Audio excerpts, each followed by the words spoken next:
আল্লাহ তাআলা কাদেরকে পছন্দ করেন? আমরা আল্লাহ তাআলার প্রিয় ভাজন, প্রিয় বান্দা হতে চাই কি চাই না বলেন তো? চাই। আমার প্রিয় ভাইরা, আমি আজকে এই চমৎকার দুপুরে আজকে এই 10টি বৈশিষ্ট্য নিয়ে আমরা আলোচনা করব, এবং যাদের মধ্যে এই 10টি বৈশিষ্ট্য থাকবে তাদের জন্য আল্লাহ তাআলা ক্ষমা এবং মহা প্রতিদানের ব্যবস্থা রেখেছেন। এই 10টি গুণ যাদের মধ্যে থাকবে তাদের জন্য আল্লাহ তাআলা ক্ষমা এবং মহা প্রতিদানের ঘোষণা দিয়েছেন। সুবহানাল্লাহ বলেন। এবং এই 10টি বৈশিষ্ট্যের মধ্যে ইসলামের মৌলিক যে মূল্যবোধগুলো, মোরালিটি, এথিক্স, এগুলো চলে এসেছে। মৌলিক কথাগুলো দিন ইসলামের প্রায় সকল অনুষঙ্গের সমাবেশ ঘটেছে এই আয়াতে। এবং এই আয়াতে পুরুষের পাশাপাশি নারীদেরকে আল্লাহ তাআলা স্পেশাল গুরুত্ব দিয়েছেন। সুবহানাল্লাহ পড়বেন না?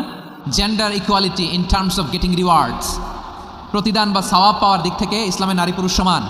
অনেকে বলে ইসলাম নারীদেরকে ঠকিয়েছে, নারী পুরুষ নাকি সমান না। অনেক নারীবাদীরা বলেন, আমি প্রিয় বোনদের বলবো এই আয়াতের দিকে তাকান, সূরা আহজাবের 35 নম্বর আয়াতের দিকে তাকান। এই আয়াতে নারী পুরুষ সমান। নেক কাজ করলে সওয়াব পাওয়ার ক্ষেত্রে পুরুষ যেমন নারীও তেমন। আল্লাহু আকবার। দান করলে পুরুষের যেমন সওয়াব, নারীরও তেমন সওয়াব। রোজা রাখলে পুরুষের যেমন সওয়াব, নারীরও তেমন সওয়াব। নাকি পুরুষ রোজা রাখলে বেশি সওয়াব, নারী রোজা রাখলে কম সওয়াব? হ্যাঁ, ব্যাপারটি কি এরকম না? ইকুয়াল। নেক কাজের সওয়াব বা প্রতিদান পাওয়ার দিক থেকে সবাই সমান, নারী কিংবা পুরুষ, কোনো পার্থক্য নাই। এই আয়াতে পুরুষের পাশাপাশি নারীদের কথা বিশেষভাবে বলা হয়েছে।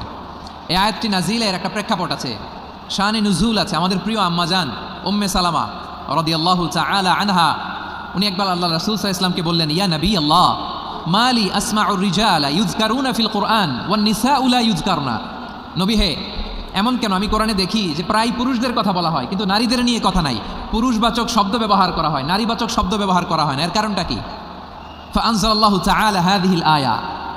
এরপর আল্লাহ তাআলা উম্মে সালামা রাদিয়াল্লাহু তাআলা আনহার এই কথার প্রেক্ষিতে, তার এই অ্যাপিল, তার এই আবেদন, তার এই আকাঙ্ক্ষা পূরণের জন্য এই আয়াতটি নাজিল করেন। যে আয়াতে আল্লাহ তাআলা পুরুষবাচক শব্দের পাশাপাশি নারীবাচক শব্দ ব্যবহার করেছেন। যেমন ধরেন মুমিনিন, এটা বললে এর মধ্যে পুরুষও আছে নারীও আছে। মুসলিমিন, এটা বললে এর মধ্যে পুরুষও আছে নারীও আছে। কিন্তু এই আয়াতে আল্লাহ তাআলা মুসলিমিন বলার সাথে সাথে আবার বলেছেন মুসলিমাত।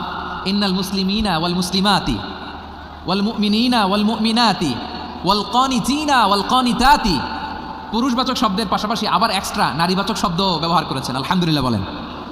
প্যান্ডেলে যে সমস্ত আমার বোনেরা নারীরা আছেন, আপনাদের খুব খুশি হওয়ার কথা যে উম্মে সালামা রাদিয়াল্লাহু তাআলা আনহা, আমাদের আম্মাজান, বিষ্ণু সাল্লাল্লাহু আলাইহি ওয়াসাল্লামের প্রিয়তমা স্ত্রী, তিনি তো আপনাদেরই প্রতিনিধি, আপনাদের রিপ্রেজেন্টেটিভ হয়ে তিনি বলেছিলেন, শুধু পুরুষবাচক শব্দ কেন, নারীদের কথা কই? আল্লাহ তাআলা নারীদেরকে খুশি করবার জন্য তাদের এই আবেদনের প্রেক্ষিতে প্রতিটি শব্দ পুরুষবাচক শব্দ ব্যবহারের পাশাপাশি নারীবাচক শব্দ ব্যবহার করেছেন। আওয়াজ করে পড়েন আল্লাহু আকবার।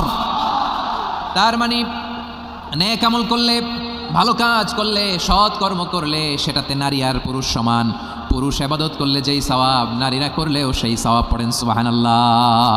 That means women has been given extra attention in this verse. Subhanallah. How sensible Islam is and how lucky